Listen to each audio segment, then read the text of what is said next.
Everyone I am Rupali welcome back to my YouTube channel Rupali's lifestyle. तो guys आज के निये चले एलाम आबार एक न्यू ब्लॉग भिडियो। तो तोमरा केमन आछो, आशा करी तोमरा खूब भालो आछो। तो चलो आजकेर भिडियोटा शुरू करा जाक। गाइज आज के आमरा बाड़िर सबाई मिले एकसाथे बेरिয়েছিলাম एकटू घुरते, ताओ आबार राजादार गाड़ीते। राजादा हच्छे आमार खूबই চেনা পরিচিত। আজকে ঘুরতে যাওয়ার প্ল্যানিংটা পুরো হুট করেই হয়েছে, মানে উঠলো বাড়ি তো কটক যাই এরকম অবস্থা। মানে আমরা যে বেরিয়েছি তার 1 ঘন্টা আগে ডিসাইড হয়েছে আর বেরিয়ে পড়েছি। আমাদের যে খুব একটা ফ্যামিলি ট্যুর হয় তা কিন্তু নয়, কিন্তু নিজেদের জন্য বা ফ্যামিলির জন্য একটু তো সময় বার করে নেওয়া যেতেই পারে।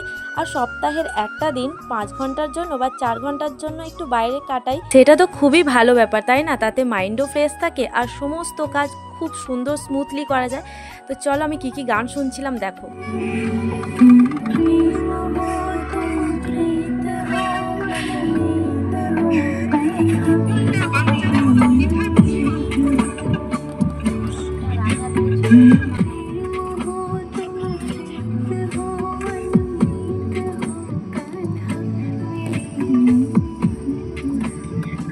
গান শুনতে শুনতে তো পৌঁছে গেছি, কিন্তু আমাদের আসতে অনেকটাই লেট হয়ে গেছিলো।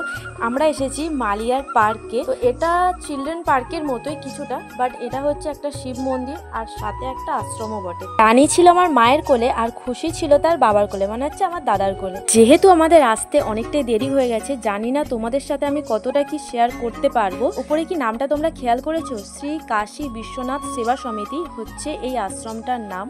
কিন্তু ছোট থেকেই আমি এটাকে মালিয়া পার্ক বলে জেনে থাকি। দেন তারপরে আমরা একটু ভুট্টা কিনে নিচ্ছিলাম, যে ভুট্টা খেতে খেতে ভেতরটা ঘোরা যাবে। দেখো আমি এটাকে মালিয়া পার্ক বললাম, তার কারণ হচ্ছে আমি এখানে লাস্ট যখন এসেছিলাম তখন আমি অনেকই ছোট ছিলাম। আর এখানে অনেক ধরনের স্ট্যাচু রয়েছে, অনেক অ্যাক্টিভিটিস রয়েছে। ছোটবেলায় আমি অনেক খেলেছি। তো তোমাদের সাথে আরও একটা জিনিস শেয়ার করছি, তোমরাই দেখো। এই যে স্ট্যাচুটা দেখতে পাচ্ছ, এটা হচ্ছে একটা নৌকার মতো করা রয়েছে। মনে হচ্ছে সত্যি করেই কেউ বসে রয়েছে। আর আমার বৌদির কাণ্ডটা একবার দেখো। বউকে বলবেন না, বউকে বলবেন না, দেখা করতে এসেছি। ভুট্টা দিলে শেষ পর্যন্ত ভুট্টা খাবে? ভুট্টা তুমি একটু খাইয়ে দাও। ভুট্টা খান একটা, আরে ভুট্টা খাচ্ছে। এখান থেকে বেরিয়ে আমরা একটু অন্য সাইডে গিয়েছিলাম। আর এখানে জায়গাটা না খুবই ভালো, এমনকি শান্ত পরিবেশ। আর আমরা এটাই বলা করছিলাম যে এবার যদি আমরা আসি, এবার একটু বেলাবেলি আসবো, কিন্তু গরমটা একটু কমুক তারপরে। আর এখানে দেখতে পাচ্ছ কত বড় একটা শিব মন্দির। তো চলো এবার এখানে যাওয়া যাক। চলো ওই শিব মন্দিরটা এবার আমি উঠবো।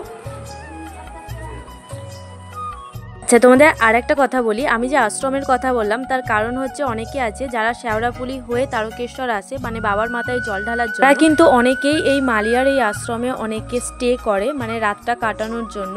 তো এখানে আমি ভোলে বাবাকে প্রণাম করে নিলাম। তো অনেক দিন বাদ এলাম, আর জায়গাটা দেখো কত সুন্দর লাগছে। তো নেক্সট বার যখন আসবো তখন তো অবশ্যই দিনের বেলা আসবো। তো চলো আমাদের ঘোরা মোটামুটি কমপ্লিট হয়ে গেছে, এবার আমরা বাড়ি ফিরবো। তাই সবাই মিলে আমরা বেরিয়ে পড়েছি। তাই আমি তোমাদেরকেও বলবো যে সপ্তাহে অন্তত একটা দিন নিজের ফ্যামিলির সাথে টাইম স্পেন্ড করো। আমি বুঝতে পারছি সবার হয়তো টাইম হবে না, যারা বিজনেসের সাথে রিলেটেড, তো তাদেরকে বলবো মাসে তো একদিন বেরোনো যেতেই পারে, তাই না? তো আমার হয়তো মুখটা দেখে বুঝতে পারছো আমি খুবই টায়ার্ড, হ্যাঁ একটু টায়ার্ড ফিল হচ্ছিল। তো আমার এই পুরো ভিডিওটা তোমাদের কেমন লাগলো অবশ্যই কিন্তু কমেন্টস করে জানিও। আজ এখানেই শেষ করছি, টাটা, গুড নাইট।